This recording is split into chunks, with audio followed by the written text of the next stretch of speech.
Hello, everyone. Welcome to the inaugural Prospect Live weekly roundup. I'm David Dayen, executive editor of the American Prospect. You might be wondering why we're doing this. I will explain it to you. So last December, we engaged in our very first telethon to raise money at the end of the year.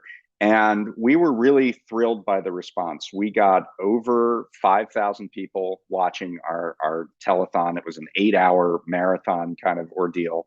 And we had hundreds of people on at any one time. And we really saw this desire to hear directly, have that direct interaction between our writers and our readers. And so we decided, well, why don't we just turn this into a weekly thing? It's not going to be 8 hours this time. We're going to do an hour today. But we thought that we'd like to build some community here on YouTube, on our YouTube channel, and on all of the various outlets that we have for this. So this will be our weekly roundup. Sometimes it'll be with various members of our staff. Sometimes it'll just be me alone. And it's a chance to have a conversation. So one thing that's important to that, to have a two-way conversation, is for you to get involved. So there's a chat. If you're in the YouTube stream, there's a chat, the ability to ask questions, comments, things of that nature. If you do that, I will see them and try to get to answer as many of your questions as I possibly can. So with that, we're going to go into the weekly roundup here. And the first thing I actually want to talk about is, and I will get to some of the big stories that are on the Prospect website this week and some of the big stories that we've been covering that are in the news. But the first thing I really want to talk about was it's actually somebody else's podcast. So you might have seen today Ezra Klein came out with this about 25-minute podcast calling for Joe Biden to step down. And I think this elevates to a level, to me, it's similar to what happened in 2019 when the New York Times and Siena came out with a poll. At the time, Elizabeth Warren was the front runner in the Democratic primary, and this poll showed her losing to Donald Trump, and that turned everyone kind of on a dime that we're going to have to find another consensus candidate. There's something about the Times that really influences elite opinion, unsurprisingly, and having one of their more important opinion columnists come out and say, there's something here that is not working, and people are going to have to go to Biden and consider getting him to step down, I think is going to move elite opinion in a very particular way. We're going to start seeing a drumbeat of this. There were hints of this sort of with a very celebrated debut or return of Jon Stewart to The Daily Show and his opening monologue about the age question. Ezra pretty much focused entirely on the age question when talking about whether Biden is up to the rigors of a campaign and sort of proving to people that he has the ability to continue for another 4 years, to defend his record, things of that nature. Ezra says, you just look at Biden in the past campaign or in previous years to Biden today, and there's no comparison. I think about the fact that there's one fleeting reference to Gaza in Ezra's entire argument. And I think that's a giant missing link to thinking about the nature of this campaign right now. Because his claim is that we've actually had remarkably consistent polling. We've seen inflation go down. while 13 million jobs have been created, and it hasn't moved anything. The last 6 months, inflation has been sort of at the Federal Reserve's target. The economy has been doing very well. Job growth is great. People, even in economic sentiment, are seeing their personal economic situation and the situation of the overall economy as improved, and that hasn't changed the trajectory of Biden's numbers. And so you can make one version of this argument that says, well, the problem is Biden. The problem is what he looks like, how he conducts himself on the campaign trail, et cetera. But I think not taking into account what has happened since October 7th, it misses the fact that I think there are shifts in this electorate. Some people may have come back to Biden after the economy has done well, but others have fallen out over this situation. And I feel like the issue of what's happening in the Middle East and the issue of Biden's age actually are working in concert. It looks feeble to have these constant sort of behind the scenes stories that, oh, Biden is very unhappy with Netanyahu, and he doesn't want Israel to continue this indiscriminate bombing campaign, and then Israel continues to do what it wants. It plays into this aspect that Biden may not be up to the task, even though I don't think that the two are necessarily completely related. And certainly Joe Biden, despite this litany of behind the scenes stories, he has done nothing to suggest publicly that he's going to hold Israel accountable in any way for the actions that they have taken. So I don't know that this is actually sort of an age kind of situation, or significant of him, not being able to handle things on the world stage. But I do think they're somewhat complementary. They seem to lead people to the same conclusion. And I just, if we see changes in the administration's posture over the next month on this issue, if we see the uncommitted campaign in Michigan really get significant traction, and we see a large critical mass of people saying, no, this is the problem. The problem is that you're engaging in a policy of standing with the Israeli government in a campaign of indiscriminate slaughter. No, that is the problem. Not the problem isn't that you're 81 years old and you would be 86 by the end of your term. The problem is that you're not following the wishes of the Democratic base and the American people on this particular issue, which has taken on a great deal of significance. I think that needs to be part of the consideration here. The other things that come to mind in talking and thinking about this, 2 states have already voted in this primary campaign, and they have voted in resounding numbers for Joe Biden. Even when he wasn't on the ballot, they voted as a write-in candidate in a dramatically large fashion in New Hampshire, despite not appearing in New Hampshire at any point during the campaign, despite another candidate who was kind of a generic replacement candidate in Dean Phillips, basically living in New Hampshire for 3 months or however long he was in the race. He still lost to someone who wasn't even on the ballot by resounding numbers. And in South Carolina, you see like Saddam Hussein type numbers for Joe Biden. Do their views, the views of the people who went out to the polls in those 2 states and who will go out to the polls in the other states matter? That's why I think the uncommitted campaign in Michigan is so important, because it's going to reflect whether there are changes and shifts in the Democratic electorate that actually votes.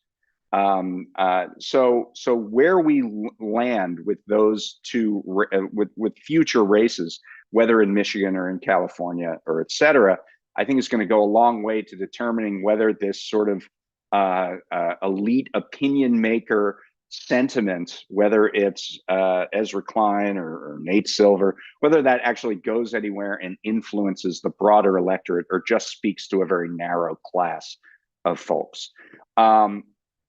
The idea that, okay, because this is sort of Ezra's way of looking at this. Okay, we'll just throw it to an open convention. There's no way to get people involved in the primaries right now. Nobody basically on the Democratic side outside of Dean Phillips has any kind of organizational structure, and so you're going to have to do this at an open convention. And may the best man win, basically, he says. Not that you would sort of have a coronation moving of the torch from Biden to his vice president, for example, but that everybody would get to have their own opportunity to speak, and then the convention delegates, being duly selected by the various states, will then make a wise decision. I think that flies in the face of kind of the last 50 years of history in the Democratic Party and in parties more generally, with that they generally like to abide by the wishes of the voters of those particular states, not sort of create an independent judgment. Everything we've been doing in the primary process, particularly around minimizing the impact of superdelegates, has been to remove that independent judgment from delegates to these conventions. It's hard for me to conceive of a selection process that looks increasingly like a small group of elites doing a backroom deal and picking the nominee of the party to not generate a backlash. I mean, it's going to generate a backlash. We've had this movement toward more democracy in how nominees are chosen for 50 years. And the idea that you're going to roll it back completely in one cycle because a president who even the people who think he should be replaced say, they go out of their way to say, I think he can do the job of president. I think he can, I think he's doing a good job even. Just because he's going to be old, it just defies sort of description to me that there wouldn't be, this wouldn't raise more serious splits and struggles and fights within the Democratic coalition, which is usually pretty uneasy and irascible to begin with. That this would it just seems like this would create the idea that this would be just really an easy, simple process. Doesn't sit well with me. The other part of this that I would say is that the problem that I have with looking at this presidential race as a referendum on Joe Biden is that presidencies are amalgams of thousands of people. Some of them that Biden has chosen are very, very good. And I don't know that if you wholesale replace Joe Biden at the Democratic National Convention with some other candidate, that replacement will keep the people who have really affected a sea change in American politics and political economy. Will they keep Lena Khan? Will they keep Jonathan Cantor? Will they keep Rohit Chopra at the CFPB? Will they keep Catherine Tai at the U.S. Trade Representative? These folks are really engaged in a project of moving the Democratic Party away from a thrall to Wall Street and toward a more populist conception of how the economy works and what government's role in affecting broadly shared prosperity is. And I don't know that. What I do know is that I don't think an open convention process will wrestle with these issues. It will be largely decided and determined on affect, on can they give a good speech, on are they persuasive to the broader public. It will be played out along these theatrical political lines, and the policy that really, like Biden or not, he has brought forward within these very important areas of our economy and areas of policy, from competition policy to trade to industrial policy. Those will be in the background. Those will not be part of any kind of open convention process that goes about picking a replacement nominee. And so I feel like we're putting the theatrics of how campaigns are run and won over the realities of governing. There is, as Ezra says, a difference between being president and running for president. But I think this is a fundamental problem with the way that politics is covered and the way that politics is reported on. At the end of the day, what matters to people's lives in terms of their personal circumstances is being president. But what certainly matters to the media and what matters to a lot of elite opinion makers is running for president. And I think that's just a fundamental disconnect. We have this sort of great man of history where presidencies are encapsulated in one man making decisions and sitting in meetings and saying, go there and do this, when the realities of governing are that presidents delegate to hundreds, if not thousands of people. And there is no sort of one way in which those who are delegated to move the country. I've talked about sort of the nominees and the appointees who have done a really good job. We could talk about the State Department. We could talk about the Attorney General himself as examples of where things have not gone in the good direction. And we can even talk about areas where the individual has grown in office. I would make a distinction between, say, the Health and Human Services Secretary, Javier Becerra, who has resisted areas in which the HHS could engage in much stronger policy on drug prices, on how Medicare Advantage is treated, and so on. I would make a distinction between him and someone like Pete Buttigieg, who initially in office was sort of the same kind of go along to get along force. He was more interested in being on TV than doing the job of the transportation secretary, but that has changed. That DOT has done actually a really interesting job, particularly around enforcement of the airlines, bringing them to heel. This year was a much more smooth Christmas season in terms of the lack of flights, the lack of flight delays. There have been real fines for misconduct by the airlines. Buttigieg has shifted in the position. He's moved where the directives of a whole of government approach to competition and consumer protection have moved. And by the way, I mean, Biden is a part of that, right? He put this directive out there, even if it was largely shaped by the kind of folks in his competition authorities, people like Tim Wu. So I just think there's a fundamental difference here, and we're talking about Biden is deficient in the qualities of running for president. And of course, if you're deficient in those qualities and you lose the presidency, then how you govern doesn't really matter, right? Because you don't get to do that. You don't get to govern. So I understand that sort of at an abstract level, but I think we're kind of losing missing the forest for the trees. I think that it in a sort of open convention, free for all kind of process, none of these things that have been so fundamental to the shifts in the Democratic Party over the last decade will be part of the conversation.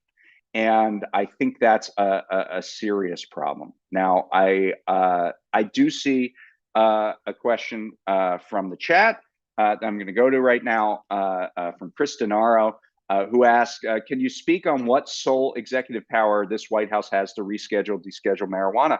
I think that's a very good question and a very good point that speaks to something larger about the fact that executives have power to do things while they have the control of the executive branch. So what we've seen is that we're right now kind of in a bit of a limbo period. I believe it's the DEA, or I could be getting the office wrong. I think it's a division of HHS actually that recommended that marijuana be rescheduled. Now, what does that mean? There's something called the Controlled Substances Act. And what the Controlled Substances Act does is it lists categories for particular types of drugs that are, seen as harmful to the public. And there are levels to where those drugs get scheduled. A Schedule 1 drug is the most restrictive. It's not just that it's illegal at the federal level, but also that you can't engage in research around it. It's seen as an illicit substance that if it is, if federal financial systems are used in the trafficking of it, for example, then those banks could be raided by the federal government, or those businesses could be raided by the federal government.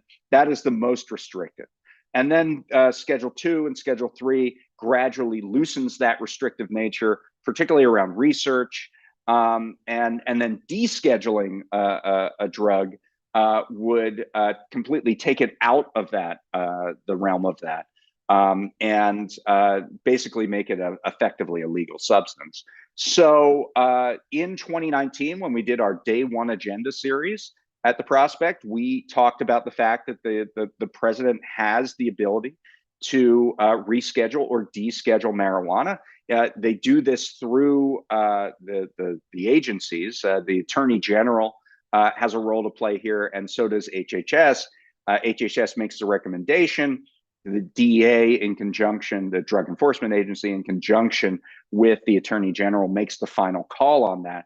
My understanding is that the HHS has made that recommendation that marijuana should not be a Schedule 1 drug anymore. And now we're waiting for the process of the Attorney General to actually take that up. Biden has done some other things. He's expunged the records of many federal people committed to federal crimes for convicted, I should say, of federal crimes for marijuana possession or maybe even sales. Obviously, we have a situation in the states where marijuana is effectively legal in a growing number of states, medicinal use, even more states. So there's this disconnect between the state policies and the federal policies. For many years, there's been this legislation called the Safe Banking Act, which would allow marijuana, cannabis-related businesses to operate without the fear of the Justice Department coming down on them and raiding them. This makes it hard for these businesses to gain bank accounts. They do a lot of their business in cash, which is a crime risk. This bill has passed the House 7 times. It's unbelievable, but has never gotten through the Senate. I know that Jeff Merkley has carried that bill now, and they're trying to find a way forward on it. I believe the Biden administration supports this. This is an area where Biden, I think, was reluctant initially to do a whole lot on this issue, but the administration writ large has shown more willingness in recent months and years. And I think it's something that's realistic to expect in a second term, if not by the end of this term, to get this done and to change the scheduling of marijuana. So I do think that is something that's within the control of the president. And it's something that we should expect. Maybe in a future weekly roundup or in reporting that we're doing, we will sort of do the next day one agenda, right? Like the things that have been missing. One of the things, we have an executive action tracker where we look at all the things we recommended that the president can do in office, and see if they've done them. It's at prospect.org/EAT. That stands for Executive Action Tracker. So it's very easy to get to, prospect.org/EAT. So you can go there and check it out. We need to update it. I think we're a little bit behind. But the last time I checked, about a third of the well over 100 items that we identified during the Day One Agenda series have been undertaken, at least in part, by this president. So there has been some movement. There can certainly be some other movement as we go forward. I'm going to take another question right now, and then I do want to get to some of the other things that happened this week. Question from Hawk's Nest. Would you please mention again one or two appointees other than Secretary Buttigieg who have been progressive leaders in their respective offices? I think you could talk about Julie Su, who's the Secretary of Labor. She has done really interesting work around worker misclassification, new laws to try to prevent independent contractors from being labeled as such if they in fact are employees in everything but name. She's done other, I think, interesting things around the care economy, using the maximum amounts of executive action to try to benefit care workers and domestic workers, for example. So there's one. I mean, I talked about Lena Khan. The work that's coming out of the Federal Trade Commission has been incredible. Not just Lena, really, but the other members of the 5-member panel, like Alvaro Bedoya and Rebecca Kelly Slaughter. They've done really, really good work within the FTC. Most recently, this week, they started an investigation into what are called group purchasing organizations, which are these sort of behind the scenes power buyers in hospitals. They contract between hospitals and suppliers to give them medical supplies. I mean, things as mundane as rubber gloves on up to IV bags and things like that. And it's a very insidious business, and it's a concentrated business. Surprise, surprise. I think 4 companies control about 95% of all hospital purchasing. And they have very contractual obligations in those contracts that are essentially, they become sole source contracts, and they lead to a lot of overspending. They also lead to a lot of suppliers, companies, to drop out because the margins don't make sense, particularly because the GPOs take such a big cut. That has led to drug shortages of very common generic drugs all across our economy. So it's kind of a real problem, and they're finally investigating them at the FTC level. So I think that's just one example of like 20 over the last 2 months, including winning cases in court and sufficiently fining and holding companies accountable. So I would say the FTC as well there. One more question here from Andrew. What are your thoughts on governors conducting foreign policy and diplomacy, such as Newsom visiting China ahead of the AIPAC summit, Greg Abbott hosting the German foreign minister, and meeting Macron in Paris? Used to be, what is the line? Politics ends at the water's edge, but that doesn't seem to happen anymore. I think in the case, if you look at Gavin Newsom, California, if it were a country, would be, I think, the 5th or 6th largest economy in the world. They engage, the ports of Los Angeles and Long Beach are the biggest in the world. There's a lot of trade going on between the US and China that happens in California, a lot of very particular interests of China to California, and I think there are within limits. It is completely fair game for states and state governors to engage in discussions and talks with foreign leaders around issues of mutual concern. With Greg Abbott, what comes to mind in Texas is not hosting the German foreign minister, but engaging in its own immigration policy, which is completely at odds with the Constitution and standard practice. And the Supreme Court, although by very thin margins, agreed with that and said that Abbott had to stop putting razor wire at the border, which has led to sort of this pushback from a bunch of state governors, and really, another in the sort of long-standing flaring of secession crises that we see throughout American history. Is a great book that I'm completely blanking on the name of, but a great book on sort of the history of secession in the United States. That I will get to. I will find that at some point in the next half hour, and we can talk about it. Anyway, so I think there's a distinction to be made there. I mean, having just sort of normal discussions with foreign leaders about various issues is one thing, but I think it's a far different matter to sort of take the foreign policy of the United States into your own hands. And in the case of Abbott, the immigration policy. So those are my thoughts there. I want to talk about some of the other issues that the Prospect has been covering this week. One of the big ones was we had a congressional special election to replace George Santos in New York on Long Island. And Tom Suozzi, who was the Democratic member of Congress from that area, is now going to be returning to Congress. He won the race against a woman named Mazi Pilip. This was an interesting kind of situation where each party chose its nominee. Just sort of thinking about this sort of open convention idea from Ezra Klein. This is an example of that, actually. I mean, the Democratic and Republican parties in New York picked their own nominee, and the Republicans picked a very obscure local official who didn't have a whole lot of name recognition, didn't spend a lot of time on the campaign trail, was kind of not involved in the campaign very much.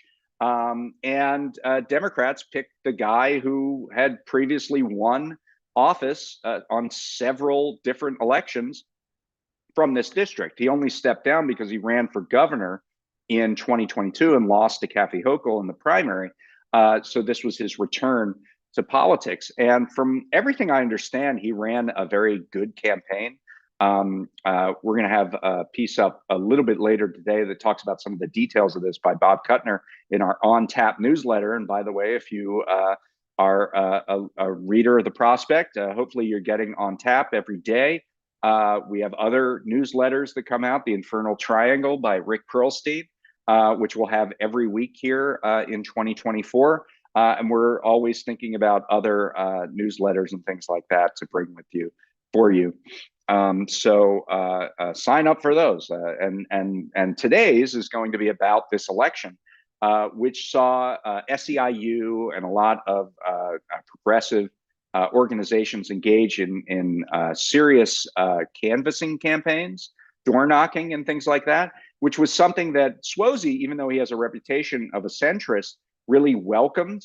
And there was a sense that he played well with the various factions of the party and got those kind of in to place.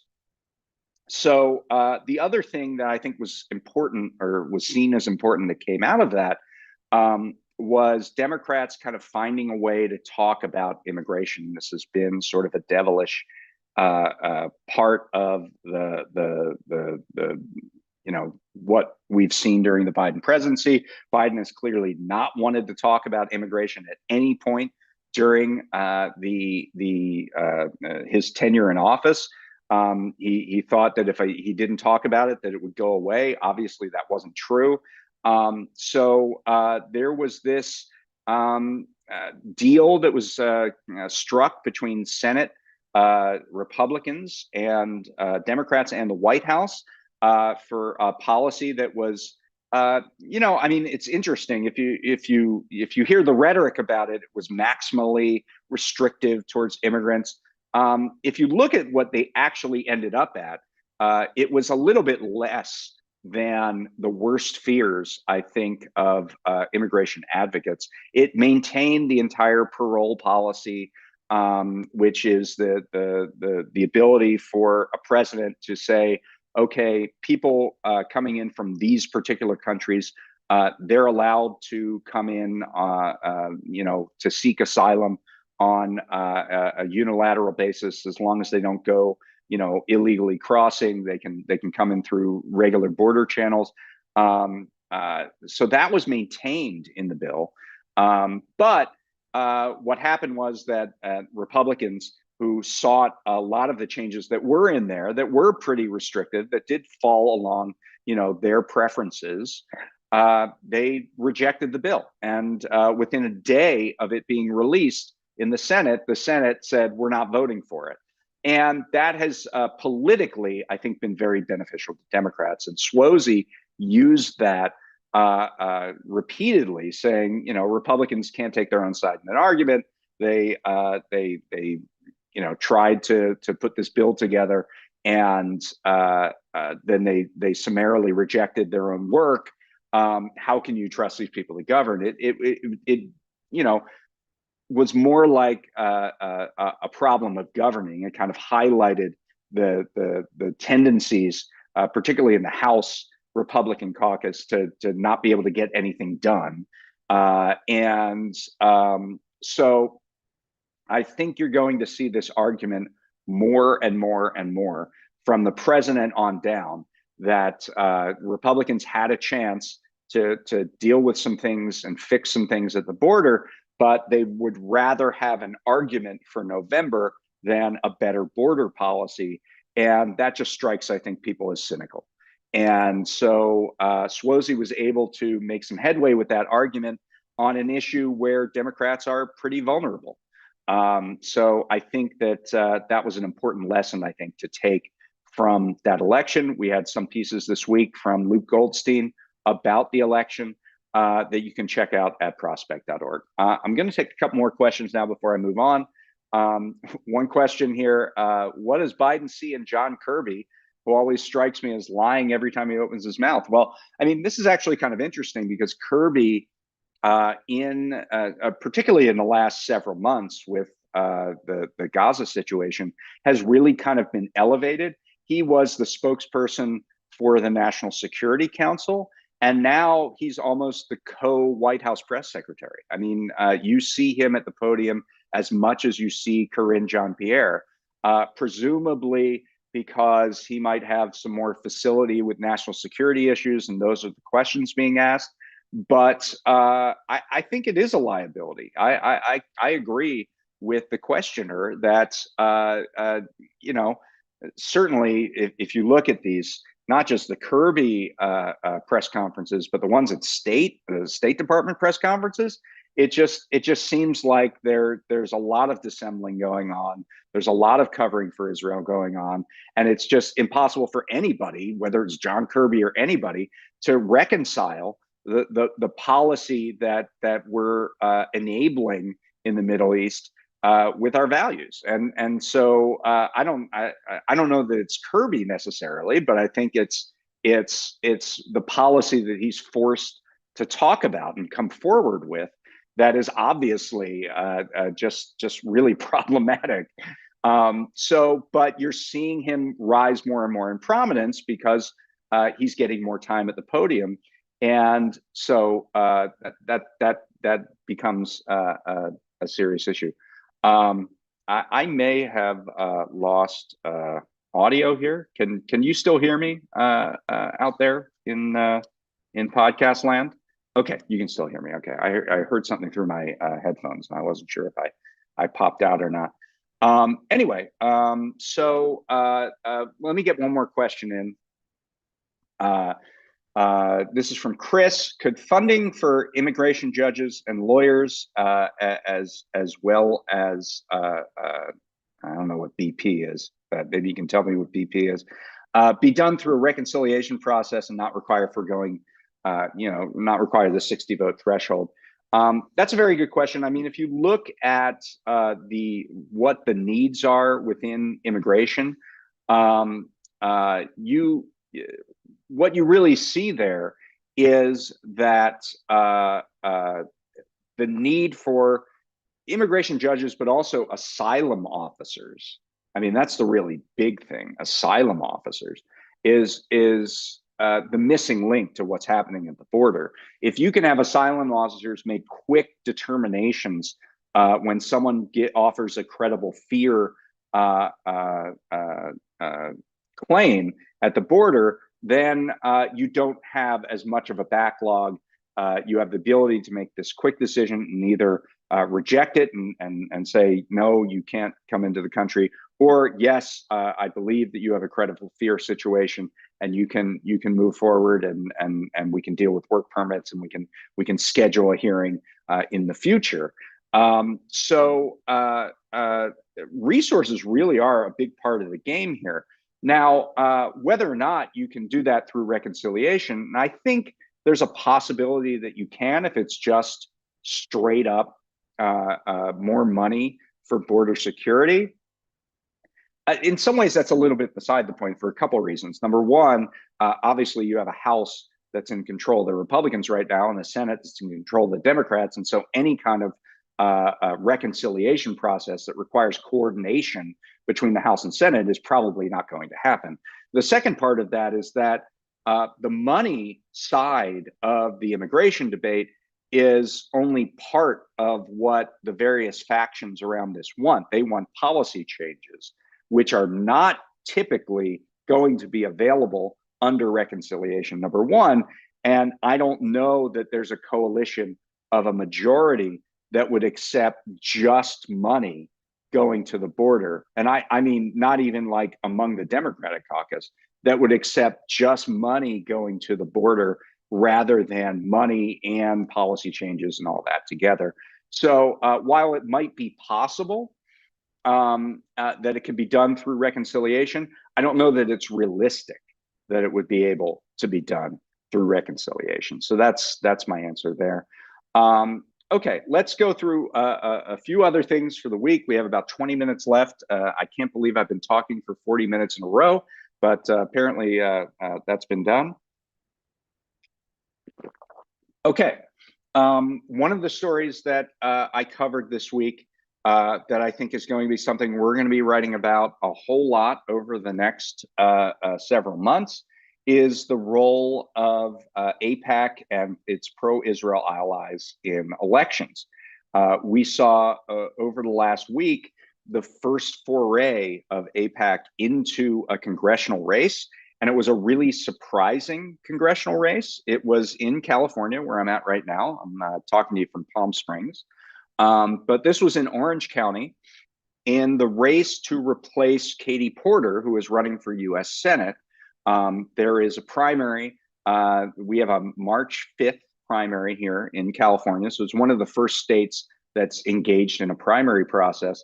And the 47th district to replace Katie Porter, the Republican is likely going to be this guy, Scott Baugh, who ran against Porter and came close to winning, actually, 2 years ago.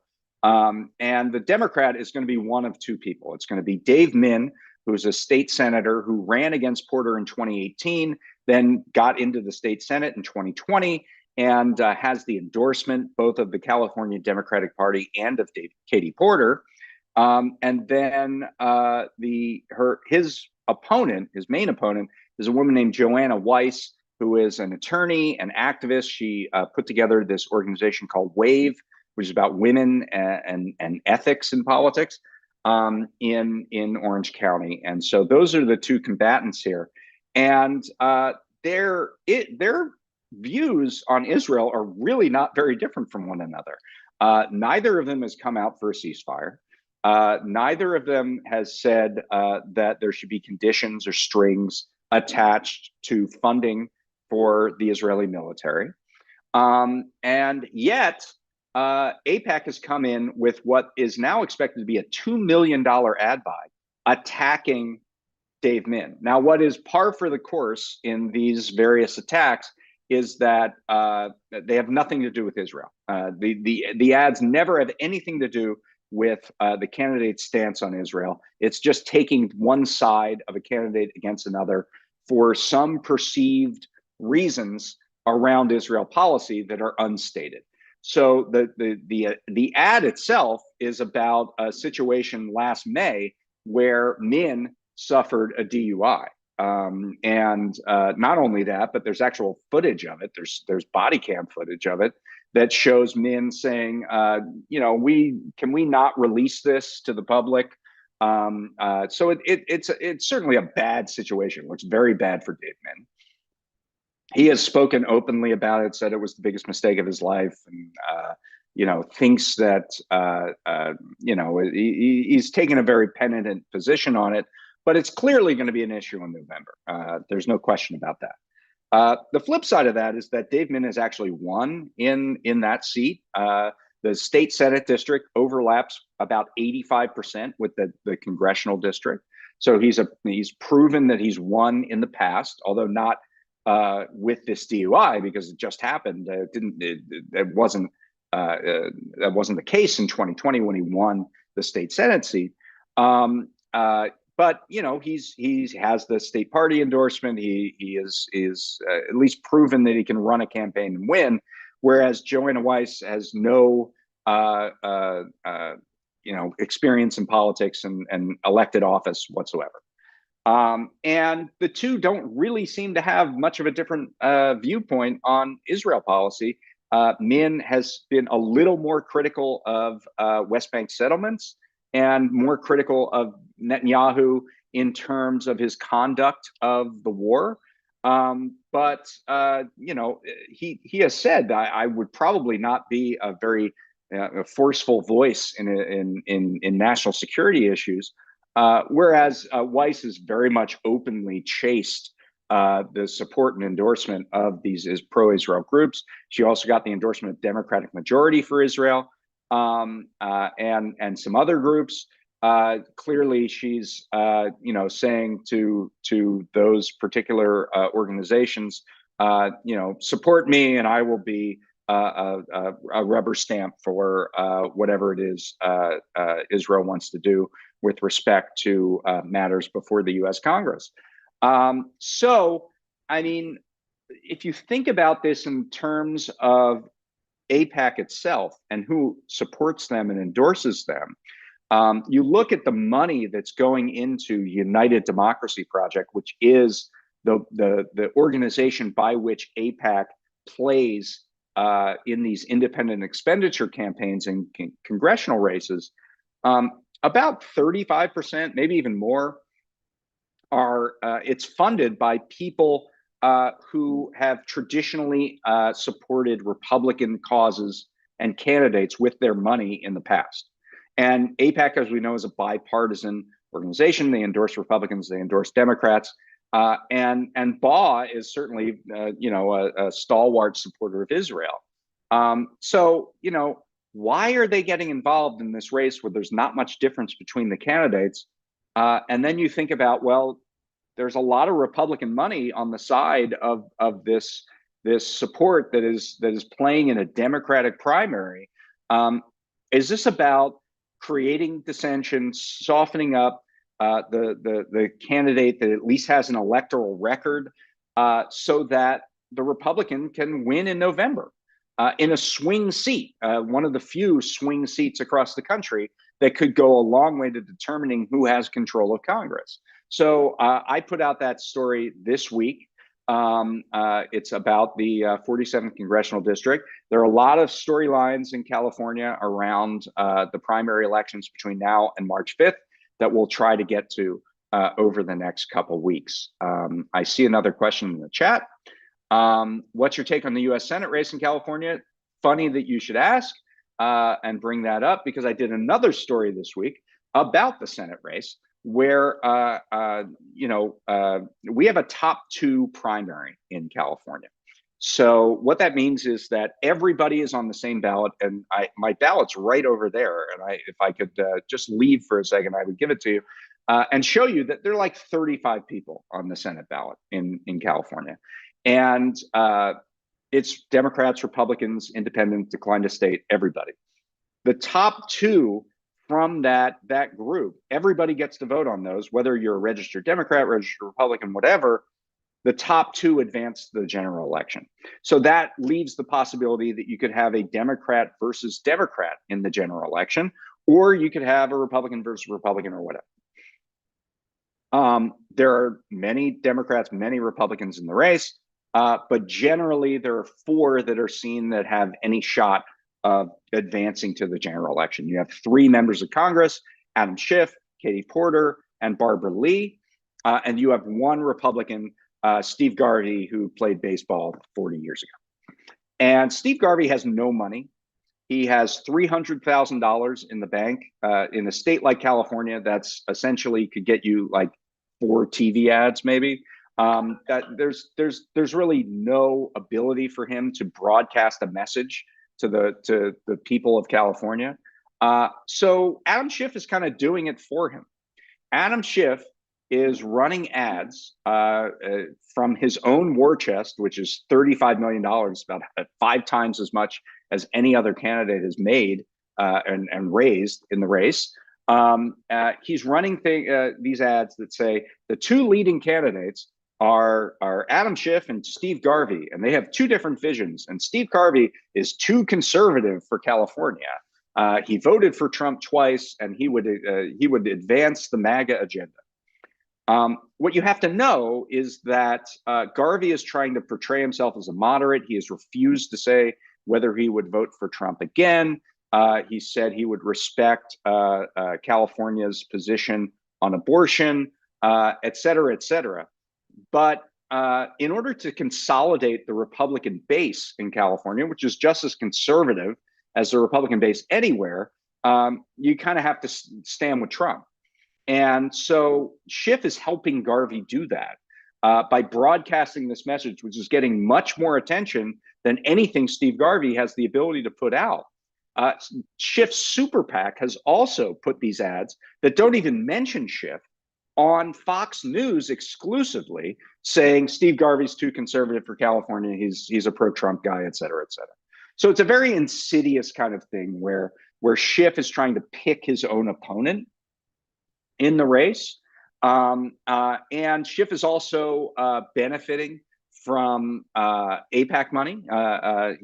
There's an ad from, I think it's from Democratic Majority for Israel, which sort of allied with the AIPAC way, that says Schiff will stand up to the anti-Israel squad in Congress. Now, just a few months ago, Schiff was trying to gain entry into the Congressional Progressive Caucus, which is where members of the squad reside. But now an outside ad is saying he's going to stand up to those members. And the other thing is that Schiff is getting benefit from an anti-Katie Porter ad that is bankrolled by the crypto industry. So kind of all the innovations of the last several cycles in Democratic politics, a lot of money from pro-Israel groups, a lot of money from crypto firms, and this attempt to pick one's opponent have all sort of manifested themselves in the Schiff campaign. Now, it looks like if you look at the polling, Schiff is going to be in first. He's going to advance to the general election. And Garvey and Porter are kind of neck and neck for second. And then Barbara Lee is further behind. And a lot of this has to do with money. I mean, Schiff has the most money. Porter is second, but pretty distant behind. And then there's some distance till you get to Barbara Lee, who has just not been able to raise a lot of money. And you have a state of 39 million people. It's hard to get your message out. So what it looks like is that it's going to be Schiff and either Garvey or Porter. And if it's Schiff versus Garvey in the general election, that's a cakewalk. And if it's Schiff versus Porter, that's a fight. And one reason it's a fight is because of what it would mean to Republicans who unilaterally hate Adam Schiff and would probably vote for anybody but him in a general election if they would bother to vote at all. And we've seen an example of this in 2018 when Dianne Feinstein ran against Kevin DeLeon, and DeLeon ran far to Feinstein's left. He won Republican votes. He won several red counties in California because those voters knew Feinstein and didn't like her. And I think that's very much true of Schiff as well. And so I would expect Porter to win a lot of those red counties. And if she wins them by enough of a margin, it would mean that Schiff would have to win Democrats and Democratic counties by a resounding figure in order to offset that. So it's an interesting dynamic in the race. Certainly what Schiff is doing, and Schiff's kind of playing footsie with I mean, he's certainly been foursquare for Israel, but also on his website, there's like language that sounds like he's pro-crypto, which may have triggered this rush of anti-Porter spending by the crypto industry in the race. I think that's dangerous in terms of him essentially saying that corporate interests come to me. I will be your help as long as you help me. We can make this work. So those are my thoughts on the California race. We've got about 5 minutes left. Once again, I'm happy to take your questions. This was really an experiment. We're just starting this weekly roundup. In the future, we will have other members of our staff, maybe me and them in conversation. We will continue to answer questions and have this interactive feedback. I hope you appreciated it. Hope it was successful here. I guess in the last 5 minutes, I'll talk about one other story that we have on the website today from me, and it's about, you may have seen the Biden administration made this announcement at the end of January that there would be a pause in approvals for new permits of liquefied natural gas export terminals. What you need to know is that the U.S. Exported liquefied natural gas, or LNG. They only began exporting this in 2016. There were zero exports in 2015. They started in 2016, and today the U.S. is the largest exporter of LNG in the world. Because of export capacity expansion already in the queue before this announcement was made, that export capacity is expected to double in the next 5 years. So what Biden did was not end LNG exports wholesale. He just said, okay, the new permits that would come online in 2030, 2040, 2050, we're going to take a pause and see whether that's in the public interest or not.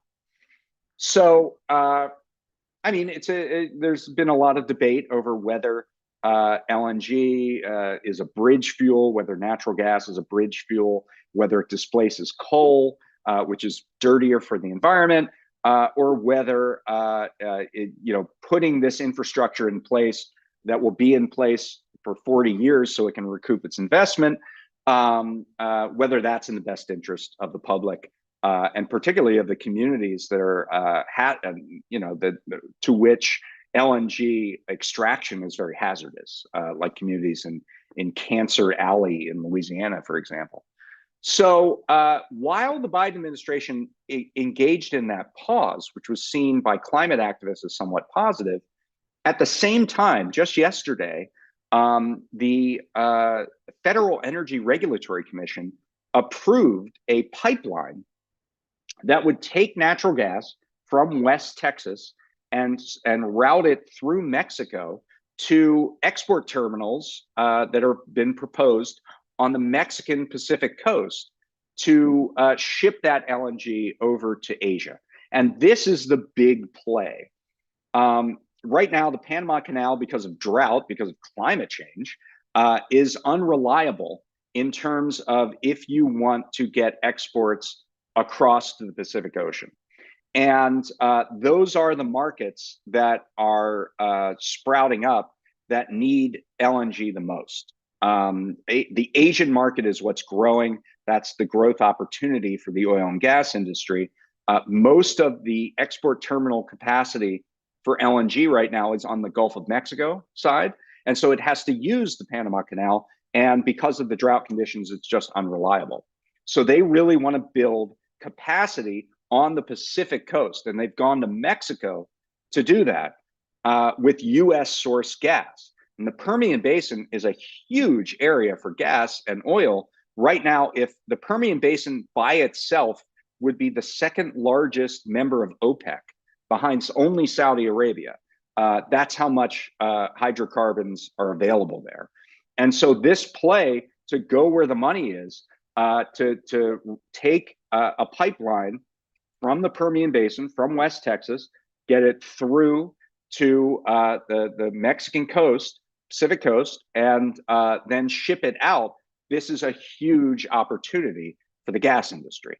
And FERC approved the pipeline. But there's a problem because those Mexican export terminals, even though they're in Mexico, they're still under the jurisdiction because it's US sourced gas. They're still under the jurisdiction of this pause. And so they don't have the ability to actually, they're not permitted to export this material.